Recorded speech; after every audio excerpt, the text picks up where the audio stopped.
हरे कृष्णा। सभी का स्वागत है।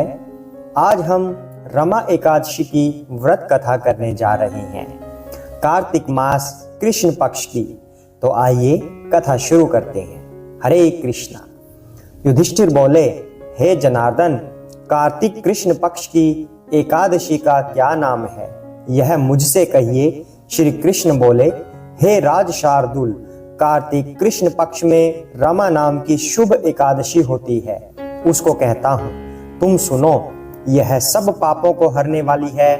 प्राचीन समय में मुचुकुंद नामक राजा था, उसकी इंद्र से मित्रता थी। यम, वरुण, कुबेर और विभीषण से भी इसकी मित्रता हो गई।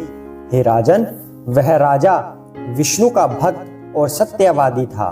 धर्म से पालन करते हुए उसका निष्कंटक राज्य हो गया। उसके घर में बेटी थी, उसका नाम चंद्रभागा था। उसका चंद्रसेन के पुत्र शोभन के साथ में विवाह हो गया। नृप, वह शोभन कभी अपने श्वशुर के घर पर आया, उसी दिन पवित्र एकादशी का व्रत आया। व्रत का दिन आने पर चंद्रभागा विचार करने लगी कि हे ईश्वर, क्या होगा? मेरा पति तो बहुत निर्बल है, वह क्षुधा को सहन नहीं कर सकता और मेरे पिता का शासन बहुत कठिन है।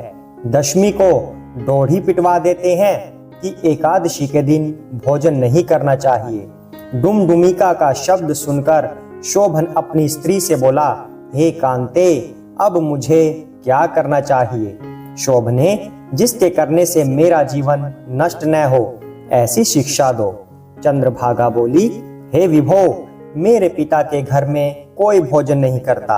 हाथी, घोड़े तथा पशु भी नहीं खाते। हे कांते, यदि भोजन करना चाहो तो घर से चले जाइए। शोभन बोला, तुमने सत्य कहा है, मैं व्रत करूंगा। जो भाग्य में लिखा है वह वैसा ही होगा। इस प्रकार भाग्य का विचार करके उसने उत्तम व्रत को किया। भूख प्यास से शरीर पीड़ित हो गया और वह बहुत दुखी हुआ। वह व्याकुल हो रहा था। सूर्य अस्त हो गया। वह रात्रि वैष्णव मनुष्यों को हर्ष बढ़ाने वाली हुई।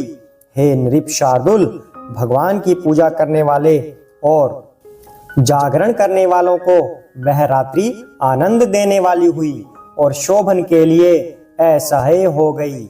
सूर्योदय के समय शोभन की मृत्यु हो गई। राजा ने योग्य सुगंधित चंदन की लकड़ी से उसका दाह कर्म कराया। चंद्रभागा ने पिता के निषेध करने से अपना शरीर नहीं जलाया। उसका अंतिम संस्कार करके पिता के घर में रहने लगी। हे नृपश्रेष्ठ, रमा के व्रत के प्रभाव से मंदराचल के शिखर पर शोभन को बहुत रमणीय देवपुर मिला। वह बहुत उत्तम और अनेक गुणों से युक्त था। उसमें पन्नों से जड़े हुए सुवर्ण के खंभे थे। अनेक प्रकार की स्फटिक मणियों से सुशोभित भवन में वह निवास करने लगा। सिंहासन पर बैठ गया। श्वेत छत्र और चमर प्राप्त हो गए। किरीट, गुंडल, हार, बाजूबंद इनसे सुशोभित हो गया। गंधर्व और अप्सरा सेवन करने लगे। वहां शोभन दूसरे इंद्र की तरह शोभा को प्राप्त हुआ। मुचुकुंदपुर में रहने वाला सोम शर्मा नामक ब्राह्मण तीर्थ यात्रा के लिए भ्रमण करता हुआ गया। उसने राजा के जमाई को देखा। वह उसके पास गया। उस शोभन ने शीघ्र सिंहासन से उठकर ब्राह्मण को नमस्कार किया और अपने श्वशुर की क्षमा कुशल पूछी और अपनी स्त्री चंद्रभागा तथा नगरवासियों की कुशल पूछी। सोम शर्मा बोले, राजन, तुम्हारे श्वशुर के घर में कुशल है, चंद्रभागा सकुशल है और नगर में सर्वत्र कुशल है। हे राजन, आप अपना कुशल वृतांत कहिए। हे राजन, यह विचित्र नगर आपको कैसे मिला, सो कहिए। शोभन बोला, कार्तिक कृष्ण पक्ष में एकादशी होती है। हे द्विजेंद्र, उसका उपवास करने से यह अस्थिरपुर मुझको मिला है। हे द्विजोत्तम, जिस तरह अटल हो जाए ऐसा यत्न कहिए। ब्राह्मण बोला, हे राजेंद्र, यह स्थिर क्यों नहीं है और अटल किस तरह होगा, वह मुझसे कहिए, मैं उसका निश्चय करूंगा। शोभन बोला, हे विप्र, मैंने यह व्रत श्रद्धा पूर्वक नहीं किया, अतः मैं इस नगर को अस्थिर समझता हूँ। चंद्रभागा से यह वृतांत कहिए, तब यह नगर स्थिर हो जाएगा।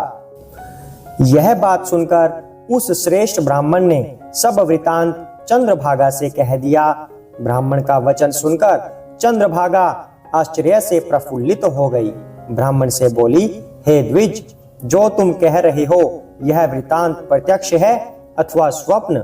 सोम शर्मा बोला, हे पुत्री, तुम्हारे पति को मैंने आंखों से देखा और देवताओं के समान उसका प्रकाशवान भी देखा है। उसने उसको अस्थिर बताया है, उसके अटल होने पर उपाय करो।